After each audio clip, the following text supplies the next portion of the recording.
دوسری جانب opposition leader senate Shibli Faraz صاحب، انہوں نے جناب chief justice of Pakistan justice Yahya Afridi کو خط لکھا ہے اور 9 مئی کے مقدمات میں عدالتی کارروائیوں پر سخت تحفظات کا انہوں نے اظہار کیا ہے۔ خط کے متن میں شبلی فراز نے کہا ہے کہ 9 مئی کے مقدمات میں فیئر ٹرائل اور بنیادی انسانی حقوق پامال ہو رہے ہیں۔ پولیس اور پروسیکیوشن کا کردار جانبدارانہ اور دباؤ پر مبنی ہے، جبکہ ایف آئی آرز کے انتخابی اندراج اور شواہد میں چھیڑ چھاڑ انتہائی تشویشناک ہے۔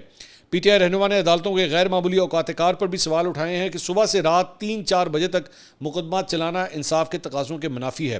خط میں کہا گیا ہے کہ وکلاء صفائی کے بغیر فیصلے سنائے جا رہے ہیں اور زبردستی سرکاری وکیل مقرر کیے جا رہے ہیں۔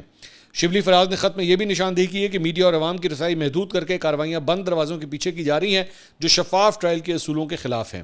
انہوں نے چیف جسٹس سے مطالبہ کیا کہ تمام 9 مئی کے مقدمات کے طریقہ کار کا سر نو جائزہ لیا جائے اور غیر جانبدارانہ انکوائری کے ذریعے شفاف ٹرائل جو ہے وہ یقینی بنایا جائے۔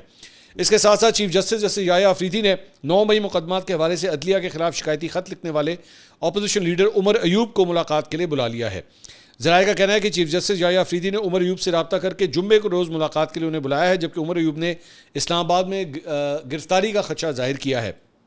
ذرائع کے مطابق چیف جسٹس اور عمر ایوب کی ملاقات اب جمعے کے روز پشاور میں متوقع ہے۔